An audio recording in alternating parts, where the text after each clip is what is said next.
Welcome back to the Anchored Podcast, the official podcast of the Classic Learning Test. My name is Soren Schwab, VP of Partnerships here at CLT, and today we're joined by Reverend Jennifer Ryden.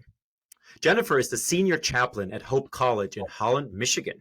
She received her BA from Bethel College, her MA from Aquinas College, and her MDiv from Western Theological Seminary. As part of the campus ministry team at Hope, she's able to minister to students through pastoral care, faith formation and discipleship, and chapel leadership. Jennifer is married to her husband, David, who is a professor of political science at Hope College, and we are so delighted to have you on Anchored, Jennifer. Welcome. Thank you, Soren. Great to be here. Yeah, I'm super excited about this conversation, as we always do.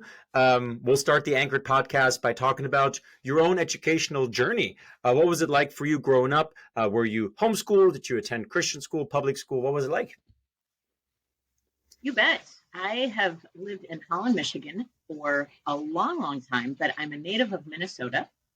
So I grew up in the St. Croix River Valley, which is about a half hour kind of east of the Twin Cities.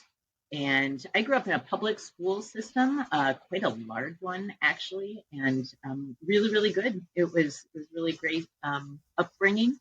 I'm grateful I got to grow up in the church as well.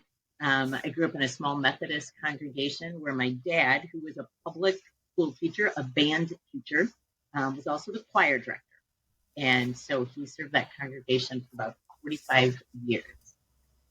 But a wonderful education. And when it came to college, I really wanted to go to a Christian school. I wasn't sure what I wanted to do, but I landed at Bethel College, which is now Bethel University, and that's in St. Paul. It was about a half hour where I grew up from. And that was also a really, really wonderful experience. Bethel is, at least at that point, it was VGP Baptist. So it was a little different from my Methodist upbringing. But I think they were a school also attentive to kind of the historic Christian faith and the impact of faith, certainly on Western civilization and on the global and on the world. And so deeply grateful for that. I ended up majoring in English literature and wasn't quite sure what I wanted to do with that, but I loved words and I loved story, which is, I think, in part why I love scripture so much. Scripture at its base is a word and the story of everything. And so I deeply love those. And I ended up teaching them after college. So it was a good route for me. Wonderful. Well, let me ask you kind of a follow-up question there, because I think we're in 2023, and talking to especially Christians, or even folks that you said your dad was active in the church. It seems like more and more Christian parents, are trying to avoid sending their kids to public school because it's so often, at least it's perceived, that it's undermining their faith. That was not your experience at all. And so your parents were very comfortable sending you to public school, and the faith formation was at home. Was that pretty normal around that time? Do you feel like that has changed a little bit? I think it's changed a lot, Soren. Yeah, I think it has. I'm old. I'm really old. No, you're not. Public school, yeah, I think public school was fundamentally different back then. When I grew up, there was no Christian education offering other than a Catholic. It was a small Catholic parish school that a good friend of mine went to, for example, and received a great education. But there was not any other offerings. And back then, nor were there charter schools, nor were there homeschools opportunities.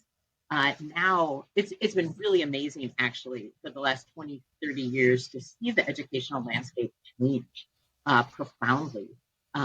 So my brother and sister-in-law, they all homeschool now with classical education.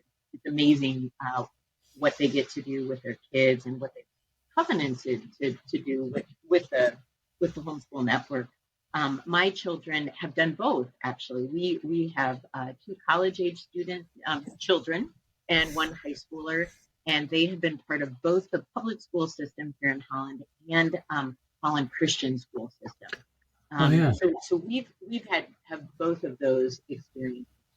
I do think the last few years there's been a significant shift, though, within the public school system, and the questions that are being asked, the offerings that are given, it's been a significant shift. Yep. It's different, but at least we got more options too as We parents do. where to send our Yeah. students. That would be right. If you had been in that position and the only other option would have been the Catholic school, which I assume, given your faith background, would have not been ideal, or just continuing the public school. At least now we have those options. So you're a fellow English major. I was too, and so I feel like we have this natural connection there, Jennifer. We do. Um, We I do. I love stories as well. I did not pursue ministry. You did. What kind of when did you start thinking about doing that? Was that at Bethel and was it like you said that kind of pursuit of great stories, or what made you decide on that? Mhm. Yes, at Bethel, I was an English major, and then I didn't choose a minor, so that left me lots of opportunities to just take classes that I was interested in, that I loved. So I took a number of Bible classes, which I really appreciated. I also took a lot of like art history classes, which I think is a nice combination of both. Half the history of art is most art, at least, is sacred art. Right. So when you're studying art history, you're also studying the stories and frame of the Bible. But I think truly, I always had a call to ministry. I just wasn't sure what to do about that, and I wasn't sure vocationally what to do. And so I've always been involved with the church in a number of ways in sort of lay leadership, and then something happened. I usually describe that my sort of formal call to ministry as a midlife crisis. I was kind of upper 30s, mid to upper 30s, and was in a wonderful school, but dissatisfied with the work that the particular day to day work that I was doing. And one moment, I really had an epiphany of God's call to me to enter seminary to enter ministry by way of seminary. And I think I'm just a lifelong learner. I love to learn. And I had always, when I met people who were in seminary, I was deeply envious. And so finally, God said, Jennifer, it's time for you to go to seminary. And I did. Like I quit my job. I enrolled in seminary, Wow. and it's meant to be 3 years in residence. For me, we just did some life things that happened. And so it took me 4 years in residence. And I've been pastoring since 2016. So I finished Christmas of 15, and I pastored a small church for a couple of years. And then I'm now wrapping up my 5th year, as I like to say, as a campus pastor, as a Yeah. university, as a collegiate pastor, which is, I think what I was always meant to be, actually. I deeply love the work that I get to do on a daily basis, and I'm so grateful by God's grace that I get to do it. That's beautiful, and we'll talk about that work, what it looks like to be a senior chaplain at a college. I want to go back to one thing you said, which I think is so special, and especially at liberal arts or Christian colleges, that you just were able to take classes because you wanted to, not because they were required by your major or because quote unquote you got something out of them, as in something practical, something utilitarian, but just for personal edification. I remember I attended, before I transferred to Hillsdale College, also in Michigan. I attended a large public kind of research university, and it was impossible to go into other departments and just take classes, even to audit. I mean, they look at you like, "Are you crazy? Why would you want that class? Not going to get you anything." Right. So that idea of just for personal edification, or just for the sheer beauty or the truth of the class, that was not your experience at all. And I assume it's the same. It's the same at Hope. Um, yeah, I find that so interesting. That I don't know. Do you feel like, in a way, our culture is also telling kids not to do that, right? Like it's so like, take these classes to get this piece of paper, to then get this credentialing, to then get this, that there's not even room for that? What are your thoughts on that? Boy, I it's multifaceted. Yep. I think, practically speaking, college is expensive. I Yeah, mean, that's true. it's expensive. And so there is certainly some contingent of, especially people here at Hope College, who are, I would say, quite vocationally charged and Hmm. vocationally focused. They're coming to college to receive skills, receive training in a certain area so that they might pursue a vocation. And I see that often with like nursing students, Right. nursing a particular career path, a wonderful one. And they're coming here in order to pursue that and to go and engage in like health. Um, so I don't think there's anything wrong with that. I also I deeply respect and love the space of like a liberal arts education. Liberal arts, liberal meaning sort of this freedom, and arts meaning to achieve a skill, to practice. And I love the exploration that a liberal arts education offers, in that you can just pursue learning for the joy of it, Hmm. for the interest of it. I think that God gives us this space to explore His good creation. And that might be by way of chemistry or by way of philosophy or by way of any number of other things. I think the earth is the Lord and all therein. And education is a way of learning about God by learning about God's world. Is I think kind of a part of my understanding. And so for me, I just was never vocationally really driven. I wanted to again think about poetry and words and art and religion and space like that. And I'm just grateful that I do it, and I still do it. I'm still a student, Soren. I can't Right. stop Yeah. being a student. I'm still learning. So lifelong. That's beautiful. Well, and you're at a college that allows for that, and I think that's part of it, right? I mean, how many students? Um, I know I wouldn't have would just pick up a copy of Shakespeare just on their own for just for leisure. Not probably not that many, or pick up an art history book. But I assume Hope College does have a core curriculum to expose students to the liberal arts and expose students to all these fields and maybe we need more nurses that are well versed in poetry, right, and have moral imagination and not just English majors, right? Even though Yeah. they're obviously the best, Jennifer. But can you talk to us a little bit about that? About are there classes that all Hope College students take when they come to campus? You bet. Yeah, I think our curriculum is probably similar to other curriculum in that we, yes, even more vocational paths within our college are still grounded in the liberal arts. That we still want you to come out being a person who is a thinking person, engaging. Sometimes I just feel like engaging in the big question, right, and the fundamental questions of who we are as people, who God is, how we think of identity, humanity, truth, uh, justice, the world, the natural world. Our core curriculum is engaging all of those things, history, philosophy. So you're going to come and get to dabble in that in a variety of ways.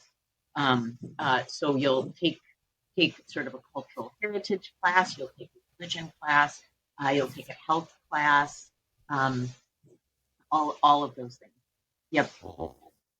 Beautiful. I love that.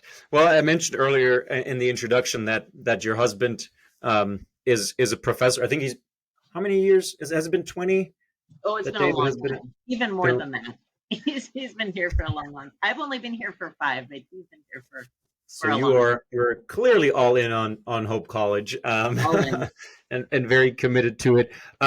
We've had college professors on the Anchored podcast. We've had um, um, college presidents even and deans and all the different fields, but we haven't had a chaplain or a senior chaplain on the Anchored podcast. And so maybe some of our listeners are wondering, what does a day in the life of Jennifer Ryden look like? What are some of your responsibilities, your duties, your joys? You probably don't view them as duties.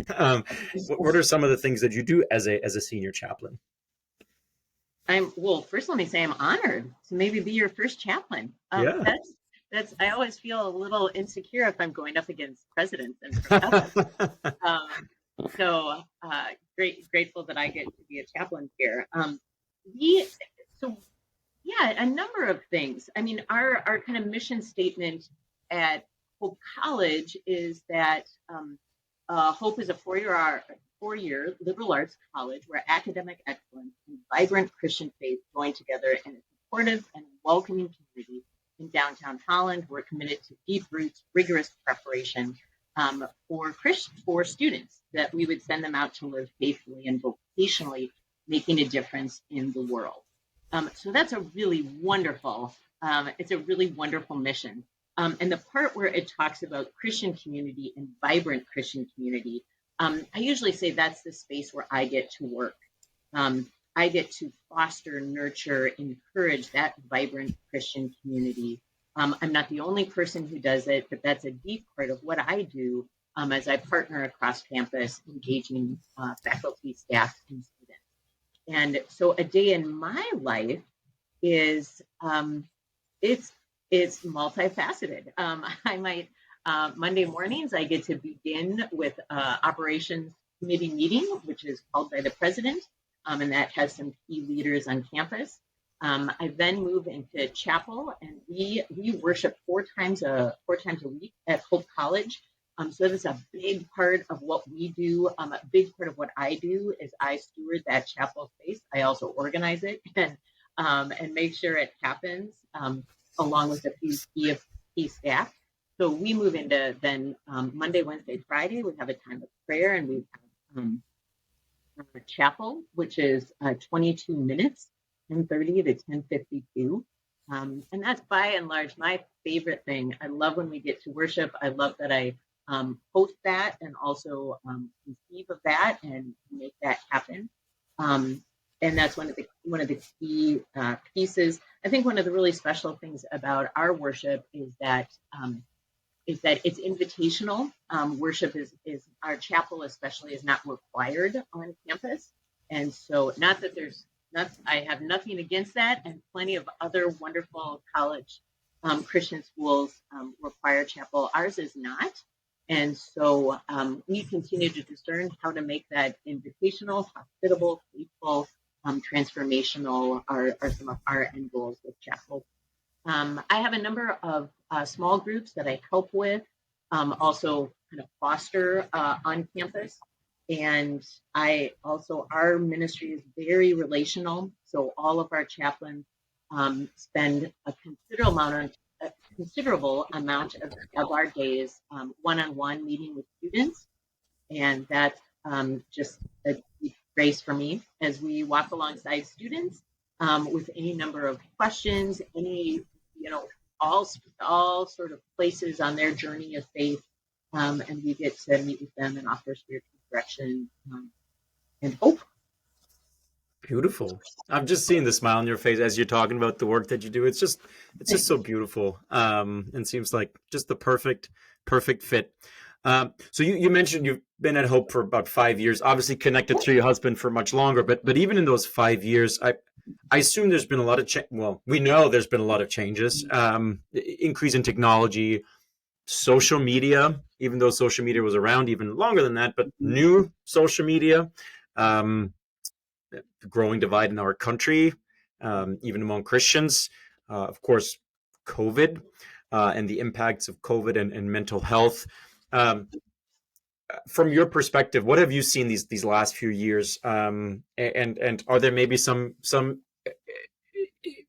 issues now that you're dealing with, or some topics that you're dealing with that maybe when you first started you did not have to even consider?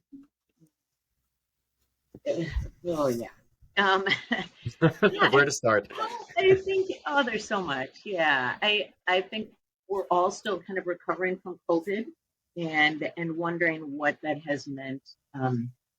or the space of teaching and learning, how that's working itself out in classrooms. Certainly, um, students, students' preparation for the classroom, students' engagement in the classroom space. That's part of the conversation, especially faculty is having. We've had lots of conversations around the mental health of our students. I think students are, oh man, more and more longing for community, longing for a sense of belonging and place. And yet, I think in part because of COVID, in part because of the isolation that just occurs because of our technology, students have a greater longing for it, and yet also experience a greater sense of separation Hmm. from one another. And so I think students are eager to come to college, and many of them looking for a fresh start, many of them looking for a community that maybe they didn't find in high school or that was hard.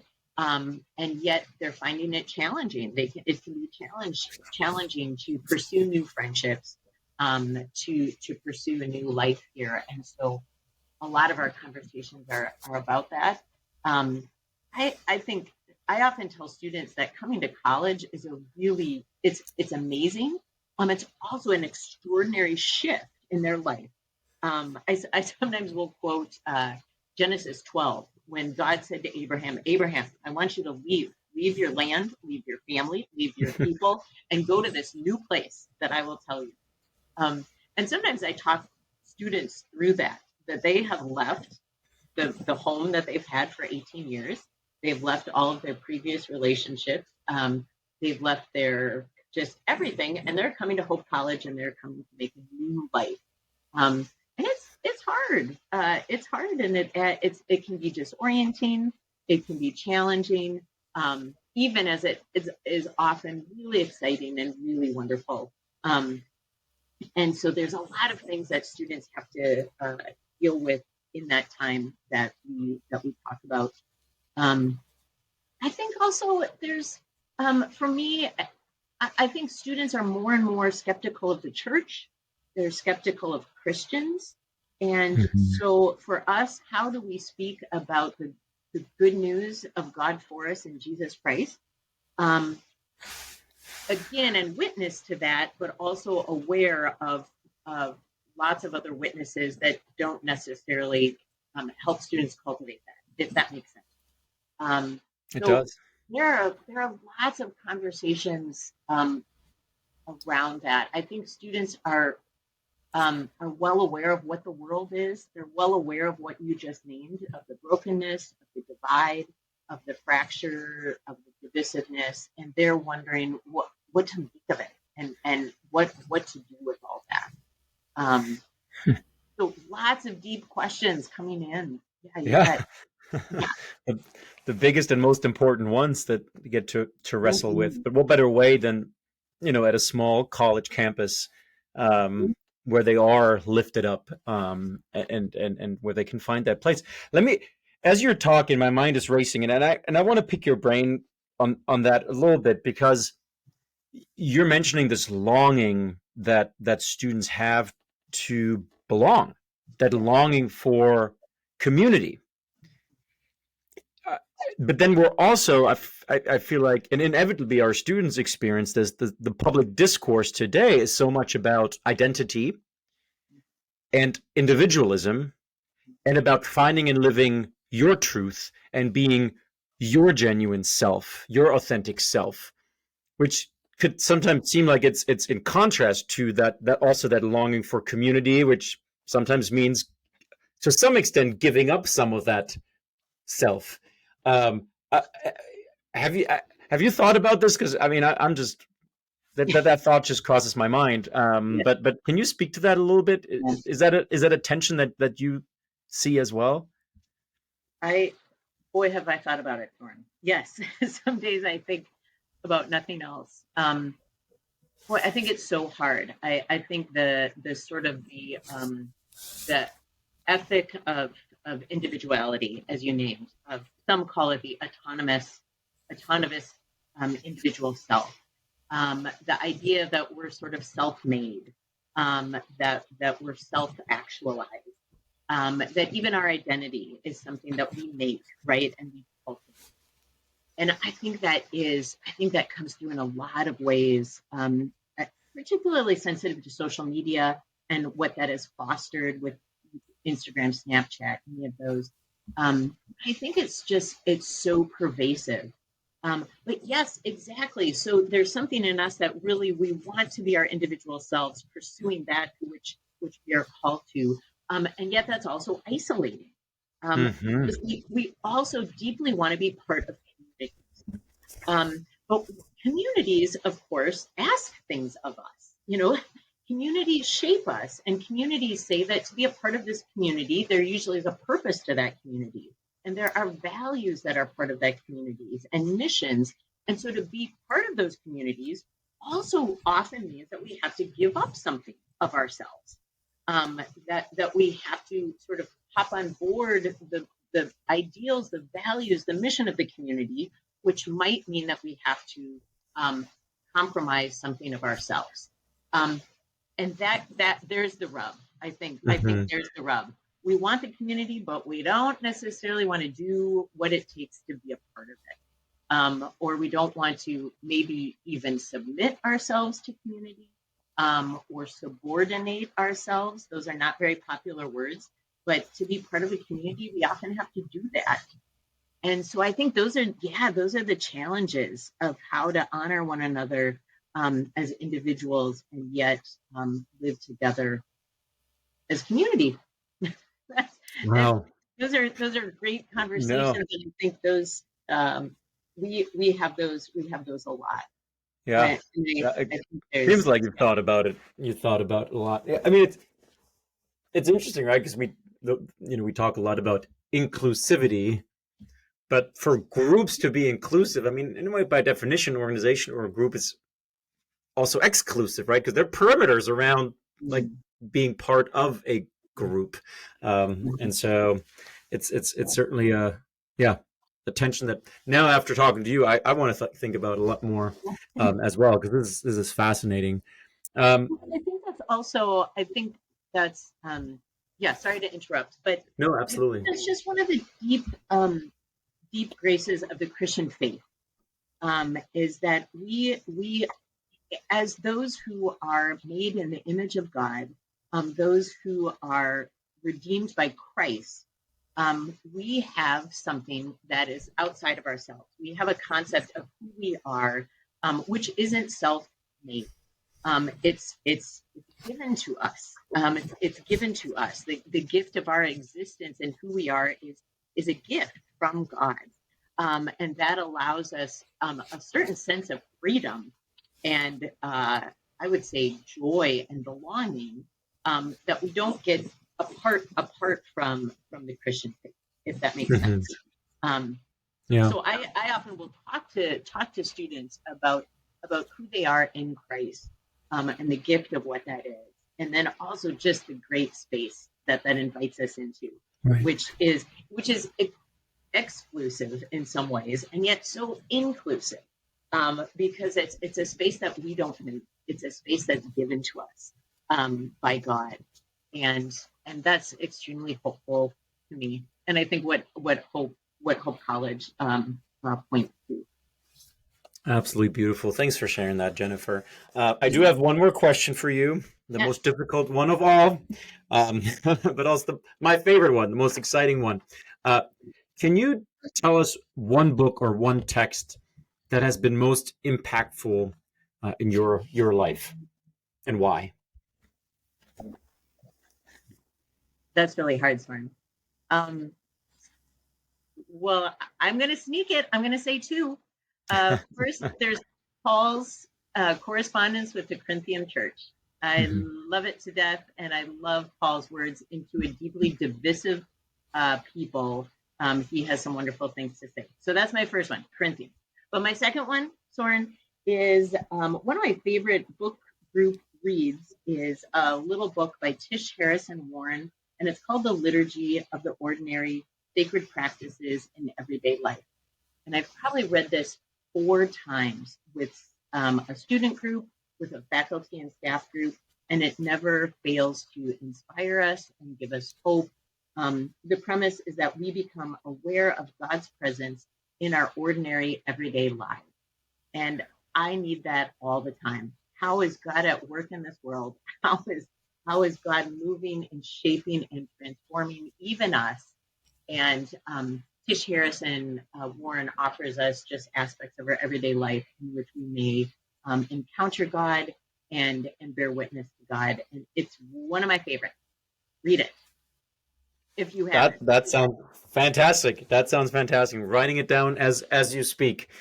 Beautiful. Well, this has been a delightful conversation. Again, we're here with Reverend Jennifer Ryden, who's the senior chaplain at Hope College in beautiful Holland, Michigan. Jennifer, thank you so much for joining us today. Come visit us, Soren. We'd love to have you. Thank you.